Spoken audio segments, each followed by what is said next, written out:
유명한 성경 주석가이며 목회자였던 매튜 헨리 목사님 집에 어느 날 강도가 들었다고 합니다. 그리고 집안에 보이는 좋은 물건들을 다 훔쳐 갔다고 합니다.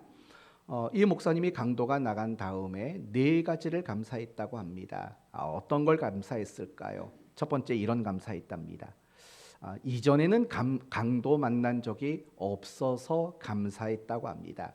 두 번째는 생명을 잃지 않아서 감사했다고 합니다. 그리고 세 번째는 강도가 좋은 거 다 가져갔지만 아직도 집안에 쓸만한 물건들이 꽤 많이 남아 있어서 감사했다고 합니다. 그리고 마지막 네 번째는 이런 감사를 했답니다. 내가 강도가 되지 않고 목사가 되어서 감사하다. 이렇게 네 가지를 감사했다고 합니다. 여기서 우리가 알 수 있는 것은 이런 걸 겁니다. 내가 잃은 것, 그리고 없는 것, 사실은 그런 것들만 본다면 감사가 나오지 않는다라는 거예요. 여전히 내가 지금 가지고 있는 것, 내가 지금 누리고 있는 것들, 그런 것들을 볼 때 우리는 감사할 수 있게 된다라는 점을 배울 수 있는 겁니다. 오늘 본문 역시 하나님이 이스라엘 백성들에게 주신 것들, 그런 것들로 인하여 감사하라고 말씀하고 있습니다. 그래서 오늘 이 본문의 내용을 가지고 저는 여러분에게 이런 말씀을 전하려고 합니다. 하나님이 우리에게 주신 것으로 감사합시다. 그리고 하나님이 우리에게 주시지 않은 것으로도 감사합시다. 라는 이 말씀들을 여러분과 함께 나누려고 합니다. 오늘 말씀을 통해서요, 여러분에게 더 많은 감사가 깨달아지고 되어지는 은혜가 있었으면 좋겠습니다. 여러분 감사 쓰기 계속 하고 계시지요? 저도 빠지지 않고 계속 쓰고 있습니다. 여건상 감사를 못 쓰면 그거 기억해 놨다가 그 다음 날이라도 꼭 쓰고 있습니다. 오늘은 제가 정말 감사했던 게 뭐냐면 이런 걸 감사했어요. 내가 누군가에게 감사를 끼쳤더니 그 누군가도 누군가에게 또 감사를 끼치는 일들이 일어나는구나 라는 그런 깨달음이 있었어요. 그래서 제가 이번 주일에 이러한 말씀을 함께 나눌까 지금 묵상 중에 있습니다. 중요한 것은 어떻게 됐든 간에 우리는 이 한 달 정말 더 많은 감사를 깨닫게 되는 그런 한 달이 되었으면 합니다. 오늘 본문은요, 하나님께서 이제 광야 40년간의 삶을 마치고 적과 꿀이 흐르는 가나안 땅에 들어갈 준비를 하고 있는 이스라엘 백성들에게 하신 말씀입니다. 조금 더 쉽게 말하면 이런 말이죠. 광야 생활을 마치고 가나안 땅에 들어가면 너희는 이렇게 살아야 된다. 너희는 어떻게 살아야 할지를 잘 들어라 라고 하신 말씀이 바로 오늘 본문의 말씀이에요.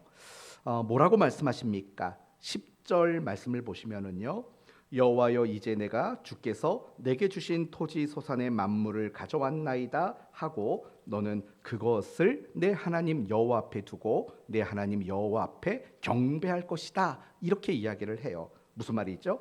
첫 번째 소득, 첫 소득, 첫 곡식, 첫 열매 이런 것들을 하나님 앞에 가지고 나와서 하나님 앞에 경배를 드려라 라고 첫 번째를 말을 해요. 그리고 두 번째는 뭘 말하냐면 11절 말씀 보시면 내 하나님 여호와께서 너와 내 집에 주신 모든 복으로 말미암아 너는 레위인과 너희 가운데에 거류하는 객과 함께 뭐하라고요?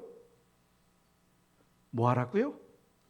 즐거워할지니라고 말해요. 그러면 가나안 땅에 들어가서 해야 될 일을 두 가지로 말해요. 하나는 소산의 첫 열매로 하나님께 경배를 드리는 것, 그리고 또 하나는 모든 이들과 더불어 즐거워하는 일을 하라고 말하는 거예요. 그런데 이 두 가지에는 공통점이 있어요. 첫 번째 열매를 드리는 것, 그리고 모두와 함께 즐거워한다라는 이 내용에는 공통점이 있는 거죠. 그게 어떤 공통점이냐? 바로 그 중심에는 뭐가 있을까요?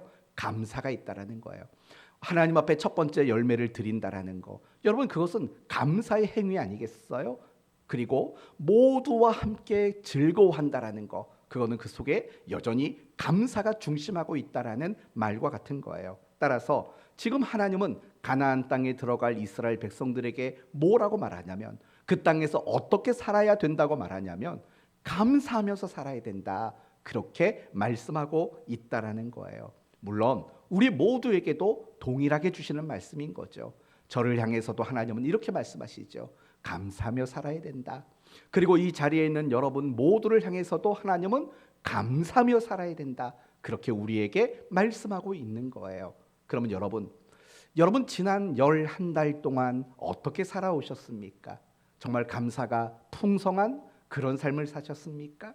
여러분은 날마다 매일매일마다 하나님께 감사하며 살고 계십니까?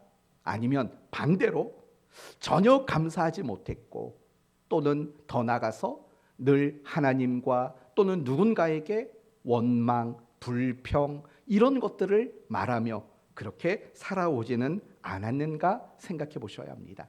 그렇다면 혹 우리가 감사하지 못했다면 그 이유는 무엇일까요? 제가 11월 달부터 여러분에게 지금 감사에 대한 설교를 하고 있다는 걸 아실 거예요. 그 설교했던 내용들 안에서 우리가 감사하지 못하는 이유들을 다시 몇 가지를 찾아보면 이런 것들인 거죠. 하나는 이런 거예요. 내 것이라는 착각. 내 것이라는 착각을 가지기에 우리는 감사하지 못했다고 했고, 또 내가 가지고 누리고 있는 모든 것들을 어떻게 여기는 거죠? 당연하게 여기는 거예요. 그래서 우리는 감사하지 못해요. 또 더 나가서 내가 지금 가지고 누리고 있는 것, 그거보다도 더 크게 우리가 욕심을 부리며 살아가고 있기 때문이라고 했어요. 그리고 한마디로 말한다면 하나님의 은혜인 것을 알지 못하기 때문에 우리는 감사하지 못한다고 했어요. 이걸 조금 더 다르게 말한다면 우리가 감사하지 못하는 진짜 핵심은 뭐냐? 믿음의 문제가 있는 거예요. 믿음. 왜냐? 감사는 어떤 환경과 어떤 현실에서 나오는 것이 아니라, 진정한 감사는 오직 어디에서만 나오냐면 감사, 바로 그거는 믿음에서만 나오는 거예요. 하나님을 향한 온전한 믿음에서만 비로소 우리는 감사할 수 있기 때문인 거예요. 바로 이런 이유들로 인해서 우리는 감사하지 못하며 살아가고 있어요. 그런데 광야 40년간 이스라엘 백성들은 늘 원망하고 늘 불평했지 않습니까? 다 제가 여러분에게 지금까지 말씀을 드렸던 은혜인 줄 모르고 당연하게 생각하고 내 것이라고 생각하고 욕심부리고 믿음이 부족하고, 그래서 그들은 원망하고 불평한 거예요. 그런데 이 광야에서 원망하고 불평했던 이 백성들의 모습을 보면은요, 또 다른 감사하지 못하는 이유가 그 속에 또 발견되어지게 돼요. 그게 뭘 것 같아요? 바로 비교라는 거예요. 비교. 그들은 더 정확히 말한다면 이렇게 비교를 한 거예요. 애굽에서의 삶과 광야에서의 삶을 그들은 비교했다라는 거예요. 그래서 그들은 원망하고 불평한 거예요. 결코 그들에게는요, 감사할 게 없었던 게 아니라는 거예요. 여러분 알고 있지 않습니까? 그들이 먹을 것이 없었나요? 그들이 마실 것이 없었나요?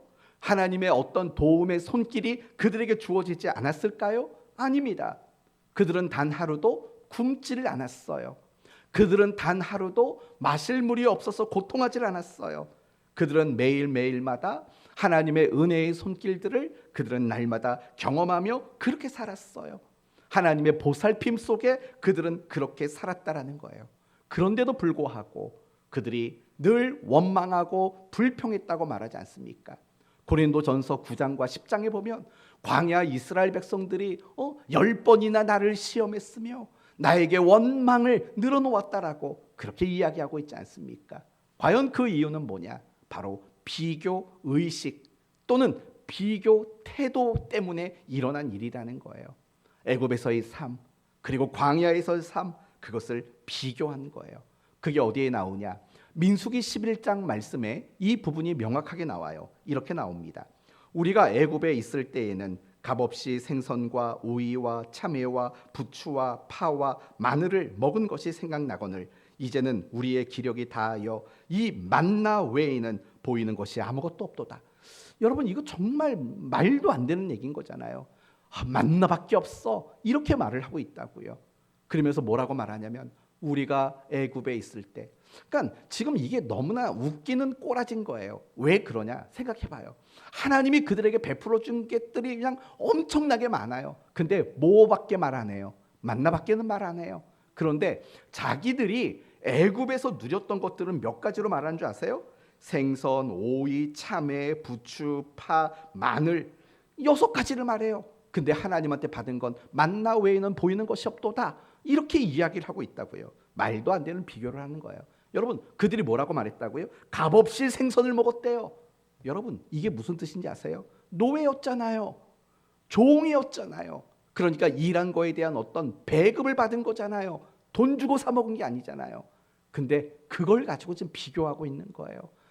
그 맛있는 양념들, 향신료들, 이런 것들 우리가 애굽에서 먹었는데 광야에 나왔더니 맨날 만나 구워 먹고 삶아 먹고 생으로 먹고 이거 말고는 먹는 방법이 없는 거예요. 그걸 비교하고 있어요.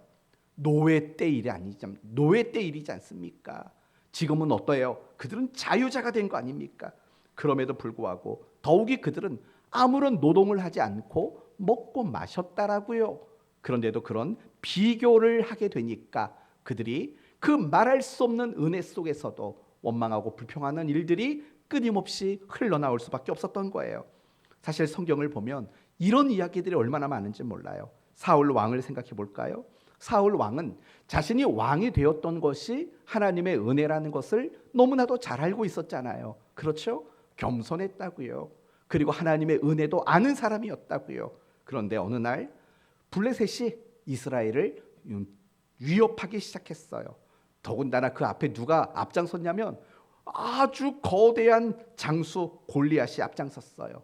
그리고 날마다 이스라엘을 조롱하는 말을 하는 거예요. 그런데 아무도 그 골리앗 앞에 나설 사람이 없어요. 골리앗을 상대하기에는 역부족이었기 때문에 그래요. 얼마나 괴로웠겠냐고요. 매일마다 들려오는 골리앗의 그 조롱 소리를 들어야 하는 그들의 마음이 얼마나 고통스러웠겠냐고요. 그때 어린 목동 다윗이 그 골리앗을 이겨요. 그 골리앗을 넘어뜨려서 그냥 그 이스라엘과 블레셋과의 전쟁에서는 이스라엘이 이긴 것으로 끝나게 되었어요. 얼마나 감사한 일이에요. 그런데요, 이 전쟁을 마치고 돌아오는 길에 백성들이 이렇게 외친 거죠. 사울은 천천히요, 다윗은 만만히로다라고 말을 해요. 바로 그 순간 사울 왕은요, 모든 은혜도 잊어버리고 모든 감사도 잃어버리게 돼요. 왜요? 백성들이 나에게는 천을 돌리고 또 다윗에게는 만을 돌렸다라는 그 천과 만의 비교의식, 이렇게 생각한 거 아닐까요? 지금 이 정도 시점에서는 백성들은 나보다 다윗을 더 좋아할 것 같아 라는 그런 비교의식이 감사를 잃어버리도록 만든 거예요. 그런데 거기서 끝나질 않아요. 감사를 잃어버리면 감사할 줄 모르는 사람으로 절대로 멈추질 않아요. 그 다음에는 신앙의 위기가 찾아와요. 신앙이 급격히 무너지게 되는 일들이 일어나게 되는 거예요. 이 모든 것들이 왜 생겨났다고요? 비교한 거예요. 나는 천인데 다윗은 만이라고 하는 그 비교에서부터 그의 원망과 불평이 시작되고 신앙의 침체가, 무너짐이 그렇게 시작이 된 거예요. 아담과 하와도 마찬가지 아니에요? 여러분, 이 땅에 태어난 사람들 중에서 아담과 하와처럼 가장 완벽한 것을 가지고 누렸던 사람들이 누가 있겠냐고요? 아마도 아담과 하와가 가장 많은 것들을 가지고 누렸을 거예요. 부족함이 없을 거예요. 그런데요, 아담과 하와가 감사를 잃었다고요. 왜 그런 줄 아세요? 그것도 엄밀히 말해보면 비교 의식 때문에 그래요. 그 비교 의식이 뭘까요? 나에게는 없는데 하나님에게 있는 거예요. 그게 뭘까요? 선악을 알게 하는 나무. 또 나는 피조물인데 하나님은 하나님 됨을 가지고 있다라는 그런 비교 의식 속에서 그런 말도 안 되는 죄악이 그렇게 일어나게 된 거 아니겠습니까? 바로 이런 비교 의식이 감사를 잃고 신앙이 무너지도록 만드는 요인이 되는 거예요. 여러분, 바리새인과 서기관들이 예수님을 막 미워하고 증오하고 적대했다라는 거 너무 잘 알고 있잖아요. 그럼 왜 그랬을까를 생각해 봐요. 예수님이 맨날 자기들만 꾸사리 줘서 그래서 화가 나서 그랬을까요? 물론 그것도 이유가 있죠. 그런데 또 다른 이유는 뭐냐면 예수님의 인기가 자신들의 인기보다 더 높았기 때문에 그래요. 많은 사람들이 자신들을 존경하는 것보다 예수님을 더 존경한다라고 여겨졌기 때문에 그래요. 바로 그런 인기에 대한 그런 비교 의식이 결국 바리새인과 서기관들로 하여금 예수님을 적대시하고 죽이려고 하는 그런 일들을 만들게 됐다라는 거예요. 여러분, 당연한 거 아니겠어요? 우리가 어떤 비교 의식을 가지고 살아간다면 어떻게 감사가 우리에게 나올 수 있겠냐고요. 우리가 감사하지 못하는 많은 이유들이 있을 거예요. 그 중에 정말 어떤 면에서는 상당 부분 차지하는 것이 바로 이런 잘못된 비교 의식 때문인 거예요. 나와 다른 사람에 대한 어떤 나쁜 비교하는 습관들, 그것이 우리를 감사하지 못하고 도리어 원망하고 불평하도록 만드는 이유가 되는 거예요. 내가 사는 집과 남이 사는 집을 비교하는 거죠. 가끔씩 저희 딸이 그래요. 아빠, 우리 어디 살아? 아파트 살아. 근데 왜 엘리베이터를 안 타? 1층이잖아. 뭐 그런 것들이에요. 나도 엘리베이터가 타고 싶대요. 근데 진짜 그랬죠. 그래, 그럼 올라가. 12층까지 올라갔다가 다시 타고 내려와서 1층 눌러. 뭐 그렇게 얘기를 한 적도 있는 거죠. 그러니까 그런 것들인 거예요. 내가 사는 집과 남이 사는 집, 그리고 내가 타는 차와 남이 타는 차, 이런 걸 비교하는 거예요. 내가 받는 월급과 남이 받는 월급을 비교하는 거예요. 또 이런 거겠죠. 우리 교회 교인의 숫자와 남의 교회 교인의 숫자를 비교하는 거죠. 그러면 우리는 그게 목사든 아니면 우리 교회 성도들이든 감사가 없어지는 거죠. 내 친구의 아내와 내 아내를 비교하고 남의 남편과 내 남편을 비교하는 거죠. 내 외모와 다른 사람의 외모를 비교하는 거죠. 내 건강과 다른 사람의 건강을 비교하는 거죠. 계속 그렇게 비교하다 보면 여러분, 어떻게 우리가 감사하는 그 마음을 가지고 살아갈 수 있겠냐고요. 사실 그렇지 않은 거예요. 혹시 여러분이 지금 감사가 아니라 어떤 원망하고 불평하는 그런 마음들이 여러분의 마음에 있다면 그거 혹시 비교의식 때문에 생기는 거 아닐까요? 여러분이 자꾸 행복하지 않다고 생각이 들고요. 여러분이 자꾸 어떤 불만거리가 생긴다면 혹시 그거 비교에서 나오는 이 것들이 아닌지 한번 생각해 보셔야 돼요. 사탄은요, 우리의 그런 마음을 알아요. 우리가 자꾸 누군가와 비교하면서 무너지는 사람이라는 거, 그러면 감사를 잃어버린다는 거 사실은 너무나도 잘 알고 있어요. 그래서 사탄은요, 항상 우리로 하여금 나와 다른 사람들을 비교하도록 만드는 거예요. 예를 들면 참 제가 그래요. 제가 아침마다 해가 창문 너머 이렇게 들어오는 걸 보면은요, 얼마나 좋은지 몰라요. 얼마나 행복하고 얼마나 그런 집에 살 수 있게 돼서 감사했는지 몰라요. 제가 오늘 아침에도 그렇게 말했어요. 제 아내한테요. 여보, 우리가 지금까지 살던 집 중에서 창문 밖을 이렇게 내다볼 수 있는 집 산 적 없지? 제가 그 얘기를 했다고요. 정말 그래요. 저는 단 한 번도 저희는요, 창문 앞에 베란다 창문으로 밖을 내다보는 집에서 살아본 적이 없어요. 첫 번째 저희 집은 옥탑방이었고, 저희 두 번째 집은 산골짜기 가장 높은 곳에, 불광동 제일 높은 곳, 아마 임 목사님은 아시겠네요. 그 영광교회 그 길을 따라 올라가 보면 왼쪽 길 오른쪽 길이 나오는데 왼쪽 길 맨 끝에까지 그 복원원 그 담장이 바로 창문 앞에 있는 그 집에서 살았거든요. 다 마찬가지예요. 창밖을 제대로 시원하게 내다보는 집에 살아본 적이 없어요. 그러면서 문득 무슨 생각도 드냐면, 이 세상 우리나라에 이렇게 아파트가 많은데 왜 내 이름으로 된 아파트 하나 없을까? 다 사탄이 장난하는 거겠죠. 내 마음에 원망, 불평 생기라고. 저는 충분히 감사해요. 언제 또 이런 집에 살아볼 건가? 늘 그런 감사함을 가지고 살아가고 있어요. 그런데 그런 것 말고도 항상 제 안에서도 사탄이 비교하도록 만드는 게 사실은 너무나도 많아요. 너무 많아요. 여러분은 혹시 그런 게 없을까요? 자꾸 나와 다른 어떤 누군가에 대해서 비교하도록 만드는 그런 좋지 못한 생각들이 혹시 여러분에게는 없을까요? 사탄은 그런 방법으로 우리를 감사하지 못하도록 만든다는 걸 우리는 잊지 않았으면 좋겠어요. 절대 혹시라도 여러분의 생각이나 마음속에요, 뭔가 비교하려고 하는 생각들이 든다면 빨리 멈출 수 있도록 노력하셨으면 좋겠어요. 비교하지 마세요. 비교하지 않았으면 좋겠어요. 그래야지만 우리는 감사를 잃지 않을 수 있기 때문에 그래요. 그러면 우리가 다른 사람과 비교하면 안 되는 이유가 뭘까요? 자꾸 비교하다 보면은요, 안 되는 이유가 있어요. 물론 감사를 잃어버리죠.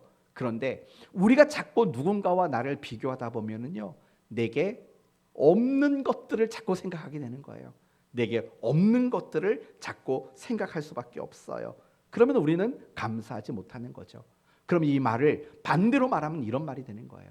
정말 우리가 감사하려면은요, 자꾸 남과 비교해 보면서 내게 없는 걸 생각하지 말고, 정말 감사하는 사람이 되려면 내게 있는 것들을 생각할 줄 아는 그런 마음이, 그런 자세가 우리에게 필요하다라는 거예요. 오늘 본문의 내용을 다시 한번 생각해 봐요. 어떤 내용이죠? 가나안 땅에 들어간 이후에 뭘 하나님께 바치라는 거예요. 첫 번째 소산을, 첫 번째 열매를 하나님께 바쳐라 라고 말하고 있어요. 그럼 왜 바치라고 말할까요? 그건 지난 40여 년간 하나님이 이스라엘 백성들에게 베풀어 주신 은혜와 사랑 때문이라고 말하는 거예요. 그게 바로 8절에서 9절 얘기죠. 여호와께서 강한 손과 편팔과 큰 위엄과 이적과 기사로 우리를 애굽에서 인도하여 내시고 이곳으로 인도하사 이 땅 곧 젖과 꿀이 흐르는 땅을 주셨나니, 그러니 너희는 그 땅에 들어가서는 첫 번째 소산의 첫 것을 하나님께 바쳐라 라고 말하는 거예요. 하나님이 베풀어 주신 은혜, 하나님이 베풀어 주신 사랑에 대한 그 감사를 고백하도록 첫 열매를 바치라는 거예요. 제가 이 말씀을 묵상하다가요, 옛날 생각이 갑자기 났어요. 옛날에는 이 처음 것을 드리는 그런 신앙의 행위들이 굉장히 많았다고요. 예를 들면 한 달에 첫 번째 날을 하나님께 드린다. 뭐 월삭이라고 하나요? 월삭 예배 뭐 이런 거 있잖아요. 그런 게 있었고, 또 하루에도 첫 시간을 하나님께 바친다. 또 어떤 사람은 내가 직장 생활을 시작하면서 첫 번째 월급을 하나님께 드린다. 이런 사람도 있다고요. 예전에 우리 교회가 전도사님을 모셨을 때 첫 번째 전도사님이 그런 분이셨어요. 사례비 그때 얼마를 드렸겠어요? 기껏해야 50만 원 드렸다고요. 전도사님 사례비를. 근데 그분이 결혼도 하고 그렇게 뱃속에 아이도 있는데 그 50만 원 가지고 무슨 수로 살겠냐고요. 근데 그분이 첫 번째 사례비를 받으시고요, 그걸 첫 열매로 하나님께 바치시더라고요. 그래서 제가 그걸 다시 격려비로 돌려드렸죠. 잘했나요? 잘못했나요? 그 잘한 거라고 저는 생각이 들어요. 네, 아무튼 그 마음이 얼마나 정말 존경스러운 마음까지 들어요. 50만 원 가지고 한 달 사는 것도 어려울 사람인데, 여러분 그 50만 원을 받자마자 헌금하면 한 달은 어떻게 살 거고요? 그건 살 수가 없는 거예요. 그런데도 그런 하나님의 은혜를 생각하면서 첫 열매로 드리는 그런 모습을 봤어요. 또 어떤 분은요, 저는 이런 얘기를 들어봤어요. 장사하시는 분이에요. 무조건 첫 번째 손님에게 들어온 돈은 선교비로 내신다는 분이 있어요. 뭐 혼자 와서 국밥 한 그릇 먹으면 10,000원이니까 10,000원이겠지만 단체 손님이면 어떡할 거예요? 한 20명 30명이 단체 손님으로 왔어요. 그래도 그걸 다 하나님께 드린다는 거예요. 물론 우리가 첫 열매를 드리는 것, 처음 것을 드리는 건 의무 조항이라고 저는 생각하지 않아요. 여러분이 하나님 앞에 처음 것을 드리든 어떤 모양의 처음 것을 드리든 여러분 알아서 하세요. 항상 하나님은 그런 분이세요. 어쩌면 여러분은 그게 가장 답답할지도 몰라요. 말 안 듣고 좀 뺀질뺀질 거리는 그리스도인들 있잖아요. 좀 하나님이 도깨비 얼굴하고 나타나가지고 뭐 야단도 치고 매질 좀 했으면 좋겠는데, 하나님은 도무지 그러질 않아요. 왜냐? 하나님은 항상 우리를 설득하시는 분이거든요. 설득해요. 안 설득을 당하면 또 설득해요. 결국 그게 야곱의 인생이잖아요. 장자의 축복을 받은 그 이후로부터 하나님이 야뽕 나루에 이르기까지 야곱에게 얼마나 다양한 방법으로 설득했는지 몰라요. 그게 몇 년이에요? 그게 20년이 훌쩍 넘잖아요. 근데 20년이 지나서야 겨우 야곱이 항복을 하게 되잖아요. 설득을 당하게 되잖아요. 하나님은 항상 그렇게 설득하는 거거든요. 다시 말할게요. 여러분이 처음 열매를 드리는 거 알아서 하세요. 여러분 자유예요. 하루의 첫 시간을 드리든 한 달의 첫 번째 날을 드리든 아니면 여러분의 어떤 뭔가에서 가장 좋은 첫 번째 거를 드리든 알아서 하세요. 그러나 그런 마음은 너무 귀하다라는 거예요. 예전에 그런 신앙이 많았다고 말씀드리는 거예요. 우리가 뭐 어떤 일이든 신앙생활 속에서 정말 처음 것을 드리고자 했던 그 마음들, 그런 마음들은 우리가 적어도 회복해야 되지 않을까라는 그런 생각이 드는 거예요. 그러나 오늘 본문은요, 단순히 첫 번째 열매를 드려라 그 교훈으로 끝나지는 않아요. 오늘 본문을 우리가 주목해서 보시면은요, 8, 9절, 10절, 11절에 똑같이 반복되는 단어가 있어요. 9절과 10절과 11절에 보면 똑같이 반복되는 단어, 그게 뭘 것 같아요? 주신이라는 단어예요. 주신. 여러분 9절에도 보면은요, 젖과 꿀이 흐르는 땅을 주셨나이다. 10절을 보면 여호와여 이제 내가 주께서 내게 주신이라고 말을 해요. 그리고 11절에도 내 하나님 여호와께서 너와 내 집에 주신 모든 복을 이라고 말을 해요. 주신을 강조하고 있는 거예요. 무엇이냐면요, 하나님이 주신 것들을 보라는 거예요. 하나님이 우리에게 주신 것들, 가지고 있는 것들, 그래서 누리고 있는 것들, 그런 것들을 보아야 한다라는 거죠. 우리는 자꾸 비교를 하면 안 되는 이유가 여기에 있는 거예요. 내게 없는 것들을 보게 되거든요. 하나님이 내게 안 주신 것들을 보게 되거든요. 비교를 하면 그렇게 돼 있어요. 그래서 우리가 비교를 중단해야 되는 이유는 하나님이 내게 주신 것들을 볼 수 있기 위함이라는 거예요. 그리고 하나님이 내게 주신 것, 그래서 가지고 있는 것, 있는 것, 그런 것들을 보게 될 때 우리는 비로소 감사할 수 있는 거죠. 저는 이게 굉장히 중요한 감사의 비결이라고 생각해요. 하박국 선지자를 보세요.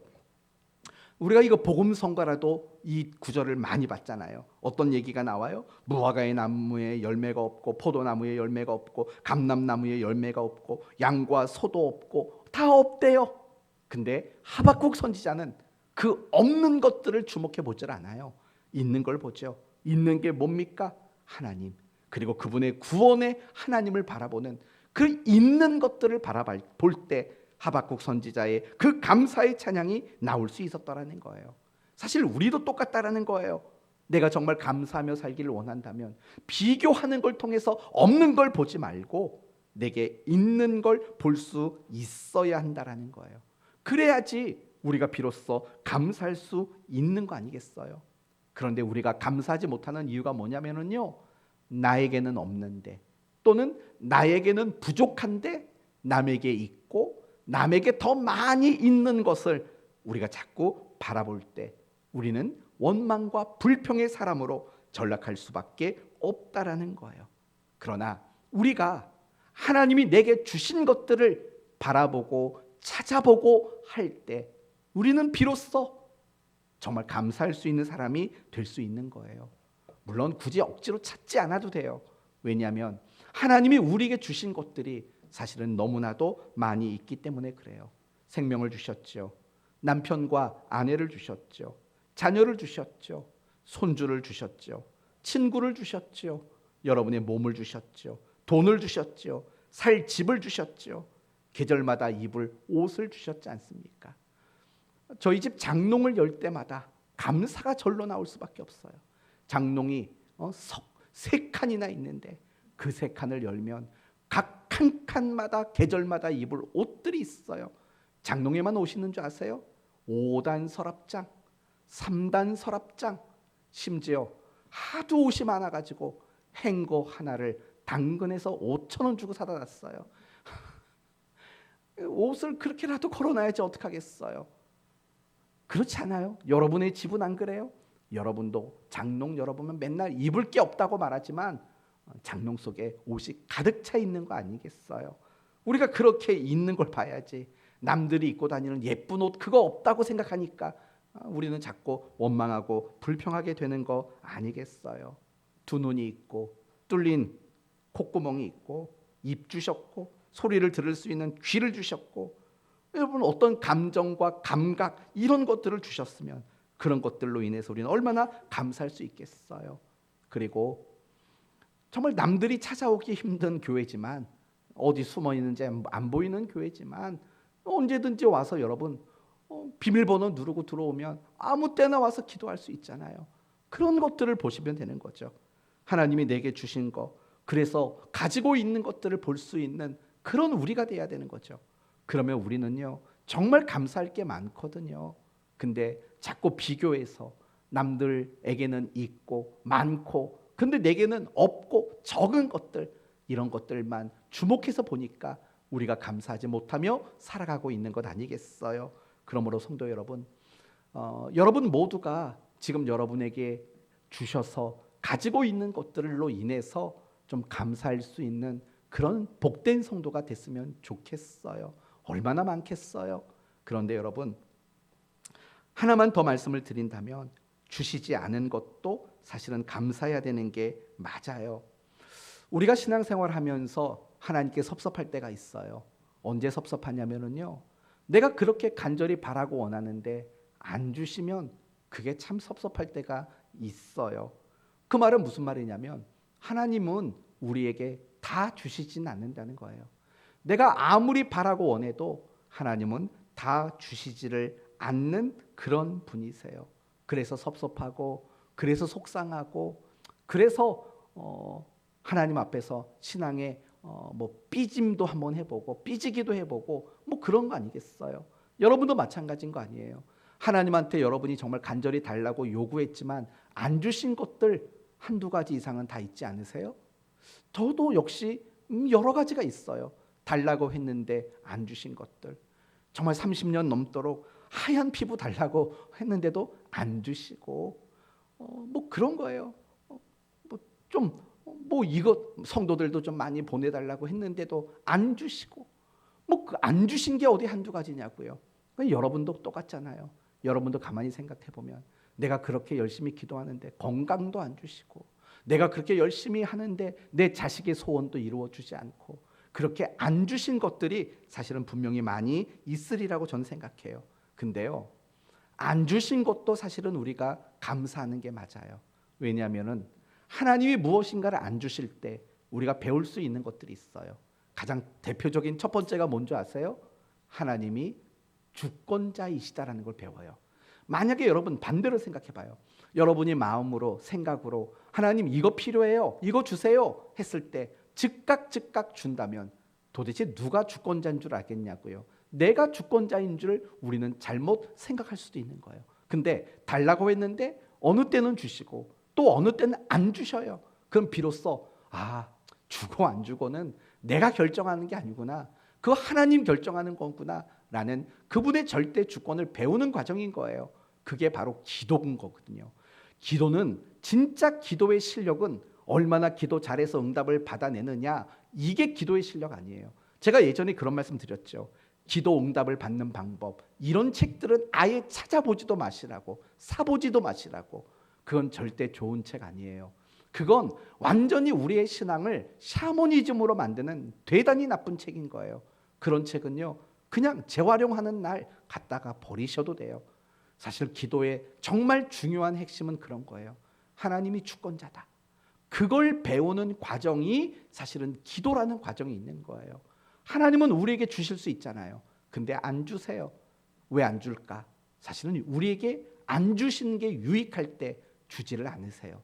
물론 이 말도 여러분 입장에서는 이해가 되지 않을 거예요. 아니 그거 있으면 얼마나 좋을 텐데, 내가 조금만 부자가 되면 얼마나 좋은데, 나 그러면 직장이든 사업에 얽매이지 않고 주님 위해서 언제든 시간 내서 달려올 수 있는데 그거 돈 조금 더 안 주고 사업 좀 더 잘 안 되게 해주시면 섭섭한 거죠.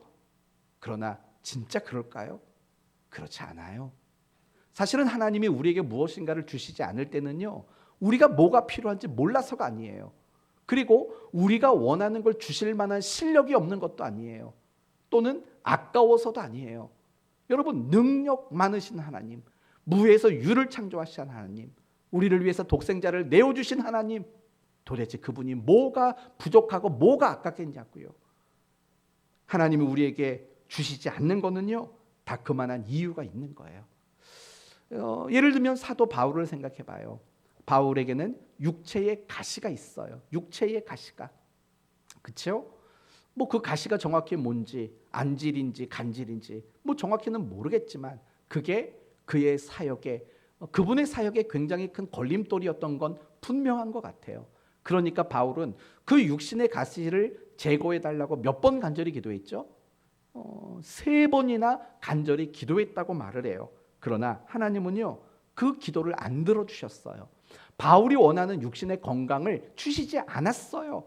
그러면서 뭐라고 말하냐면 자고하지 않게 하려 함이라 라고 말하고 은혜로 되어짐을 깨달도록 하기 위함이라고 그렇게 이야기를 해요. 성도 여러분, 결국 하나님이 바울에게 그가 그토록 바라고 원하는 것을 주시지 않은 이유는 뭐냐? 결국은 그의 유익을 위해서 주시지 않았다라는 거예요. 물론 이 부분은 더 이상 여러분에게 설명 못하겠어요. 여러분이 분명히 필요한 뭔가가 있는데 하나님이 그걸 주시지 않았다. 여러분을 위해 주셨다. 제가 이걸 어떻게 여러분에게 설명할 수 있겠어요? 어떻게 그게 우리의 지식과 상식으로 이해가 될 수 있겠어요? 그거는 하나님이 여러분에게 알아가도록 만드실 부분이라고 저는 생각이 들어요. 그러나 중요한 것은 뭐냐면요, 하나님이 우리에게 뭘 주든 안 주든 어떤 일을 행하시든지 간에 다 그만한 이유가 있다라는 거예요. 지금 내가 처한 상황, 지금 내가 겪고 있는 어떤 현실들, 그 속에는 하나님의 이유가 있어요. 더 구체적으로 그럼 어떤 이유인데요? 우리를 사랑하시고 우리에게 유익을 끼치시기 위한 이유가 그 속에는 반드시 담겨 있어요. 물론 저는 그걸 설명 못하겠어요. 여러분이 겪고 있는 그 어려운 현실, 그게 무엇 때문이라고 저는 답을 줄 수가 없어요. 그건 여러분이 하나님 앞에서 찾아가야 할 방법들인 거예요. 중요한 것은 뭐냐? 그렇기 때문에 하나님이 우리를 사랑하시고 우리를 잘 아시고 그래서 우리에게 유익을 주시는 하나님이시기 때문에 우리에게 주시지 않는 거예요. 그래서 주시지 않는 그것까지도 우리는 감사할 수 있는 사람이 되어야 마땅한 거예요. 시편 23편 여호와는 나의 목자시니 내게 부족함이 없으리로다 라고 고백을 했다고요. 이 고백은 어떤 고백이냐? 이런 고백이죠. 하나님이 내게 주신 거, 주시지 않은 거 모든 게 감사합니다. 하나님이 내게 주셨던 기쁨의 순간, 슬픔의 순간 모든 게 다 하나님께 감사입니다 라고 다윗이 고백하고 있는 거예요. 하나님이 여러분이 간절히 바라고 원하는 걸 주시지 않아서 섭섭하세요? 서운하세요? 그럴 수 있어요. 그럴 수 있어요. 그렇지만 그 섭섭하고 서운한 마음이 들 수도 있겠지만 그 마음에서 조금만 돌이켜 주시기를 바라요. 나를 그렇게 사랑하신 하나님이 내가 그렇게 바라는 걸 주시지 않았다면 나를 향한 어떤 이유가 있겠지, 나를 향한 어떤 사랑과 유익이라는 이유가 있겠지라고 여러분의 생각을 조금만 바꿔주실 수 있는 여러분이 되셨으면 좋겠어요. 그래서 여러분 모두가 하나님이 내게 주신 것 보면서 감사하시고 내게 안 주신 것 안에도 하나님의 사랑과 유익이라는 이유가 담겨져 있음을 보시고 그렇게 감사했으면 좋겠어요. 그러다 보면 결국 모든 것이 감사입니다 라는 이 결론의 자리에 우리가 서 있을 수 있게 되지 않겠습니까? 항상 감사를 회복하고 감사의 사람이 되었으면 좋겠어요. 이를 위해서 정말 감사하려고 노력했으면 좋겠어요. 정말 세상 일들도 감사하지 않으면 더 잘할 수가 없잖아요. 공부든 운동이든 뭐든 세상 일들도 노력해야 잘하는 거잖아요. 신앙생활도 마찬가지죠. 노력하지 않고 신앙이 성숙해질 수 있는 것은 말이 되지를 않아요. 아무리 40일을 금식해도요, 그 사람이 신앙이 하루아침에 좋아지는 일은 전혀 일어나질 않아요. 왜냐? 하나님은 우리의 시간 속에 찾아오신 분이기 때문에 그래요.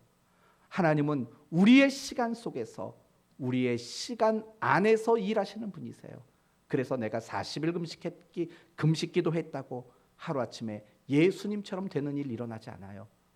오직 우리에게 주어진 그 시간 속에서 나와 함께 하시는 그 하나님 앞에서 내가 감사하며 살려고 노력하는 그 일들이 우리에게 분명히 필요하다라는 거예요.